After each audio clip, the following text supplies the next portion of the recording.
آج کا سوال نمبر 2، نماز کے تشہد میں رفع سبابہ یعنی یہ شہادت کی انگلی کو تشہد میں بلند کرنا، اس کا سنت طریقہ کیا ہے اور کیا اسے حرکت دینا بھی سنت ہے؟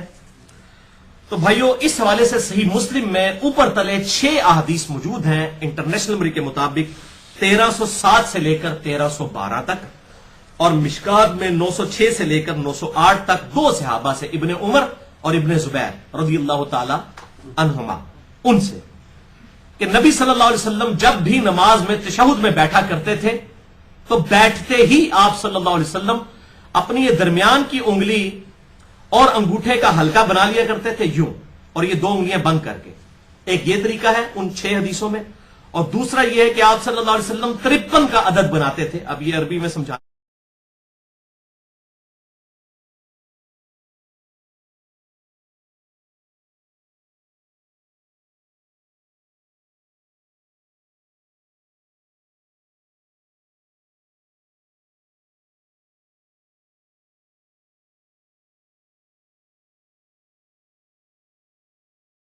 ان سے کہ نبی صلی اللہ علیہ وسلم جب بھی نماز میں تشہد میں بیٹھا کرتے تھے تو بیٹھتے ہی آپ صلی اللہ علیہ وسلم اپنی یہ درمیان کی انگلی اور انگوٹھے کا حلقہ بنا لیا کرتے تھے یوں، اور یہ 2 انگلیاں بند کر کے۔ ایک یہ طریقہ ہے ان 6 حدیثوں میں، اور دوسرا یہ ہے کہ آپ صلی اللہ علیہ وسلم 53 کا عدد بناتے تھے۔ اب یہ عربی میں سمجھانا ذرا مشکل کام ہے، وہ لمبا اور ٹائم لگ جائے گا۔ 53 یہ ہے کہ آپ یہ تینوں انگلیاں بند کر کے اس شہادت کی انگلی کی جڑ کے اوپر یہ انگوٹھا رکھ لیں، اس کو کہتے ہیں 53 کا عدد، جو عرب میں شمار کیا جاتا تھا ہاتھ کے اوپر۔ یہ دونوں طریقے سنت ہیں، یہ بھی اور یہ بھی، یہ دونوں صحیح مسلم میں نے نمبر بتا دیے۔ اور پھر آپ صلی اللہ علیہ وسلم تشہد میں بیٹھتے ہی یہ کر لیا کرتے تھے۔ اس سے یہ بات پتہ چلی کہ یہ بالکل باطل بات ہے کہ اشہد ان لا الہ الا اللہ پہ اٹھانی ہے، اشہد اللہ پہ اٹھانی ہے اور الا اللہ پہ گرانی ہے، یہ کسی ضعیف حدیث میں بھی نہیں ہے۔ سبابہ، وسطی، বিংসা, খিংসা। এই সাব্বাবা আঙ্গুলি উঠিয়ে যখন আমরা এরকম ইশারা করি, কয়েকটা বর্ণনা আছে। পুরো সময় আঙ্গুল তুলে রাখবেন, এটা একটা আছে। আবার পুরো সময় এরকম নাড়াবেন, এটাও আছে। তো এটা নাড়ালে কি হয়? আসাদ্দু আলা শাইতানি মিনাল হাদিদ, লোহার হাতুড়ি দিয়ে শয়তানরে পিটালে শয়তান যত ব্যথা পায়, এই আঙ্গুল দিয়ে ইশারা করলে সে তার চেয়েও বেশি ব্যথা পায়। اللہ کے رسول صلی اللہ تعالی علیہ وسلم نماز کے بعد جو دعا پڑھا کرتے تھے اپنے سر پر ہاتھ رکھ کر کے، اس طرح کے کوئی کلمات حدیث سے ثابت نہیں ہے۔ نماز کے بعد جو لوگ سر پہ ہاتھ رکھ کے بیٹھے ہوئے ہوتے ہیں، کسی بھی صحیح حدیث سے یہ ثابت نہیں ہے۔ کسی صحیح حدیث میں اس کا ثبوت نہیں ہے، کسی بھی معتبر حدیث میں اس کا ثبوت نہیں ہے۔ نماز میں سلام کے بعد ماتھے پر ہاتھ رکھ کے دعا کرنا ثابت ہے یا نہیں؟ معلوم نہیں اس کو کیا نام دیا جائے، یعنی دعائے افسوس اس کو کہا جائے۔ کسی صحیح حدیث میں اس کا ثبوت نہیں ہے، کسی بھی معتبر حدیث میں اس کا ثبوت نہیں ہے۔ کیا نماز کے بعد سر پر ہاتھ رکھ کر یا رحیم کہنا جائز ہے؟ یہ سنت نہیں ہے۔ نماز کے بعد جو لوگ سر پہ ہاتھ رکھ کے بیٹھے ہوئے ہوتے ہیں، کسی بھی صحیح حدیث سے یہ ثابت نہیں ہے۔ ورحمۃ اللہ وبرکاتہ۔ وعلیکم السلام کیا گیا ہے کہ مفتی صاحب سلام پھیرنے کے بعد سر پہ ہاتھ رکھ کر کیا پڑھا جاتا ہے، اور یہ سر پہ ہاتھ رکھ کے پڑھنا یہ کیا ہے، سنت ہے، مستحب ہے؟ سوال بہت اچھا ہے، اس مسئلے کو اچھے طریقے سے آپ تمام ہی حضرات سمجھ لیں۔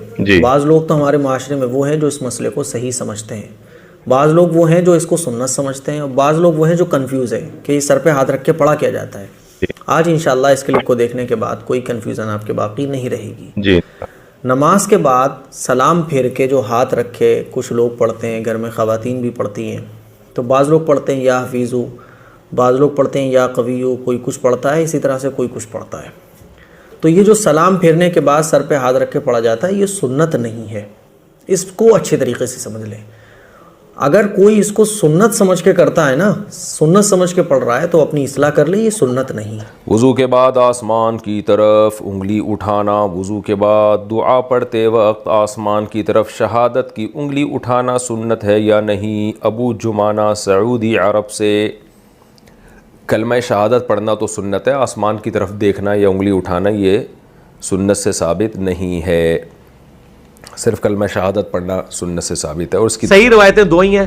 صحیح مسلم میں حدیث ہے جس نے وضو کے بعد پڑھا اشہد ان لا الہ الا اللہ وحدہ لا شریک لہ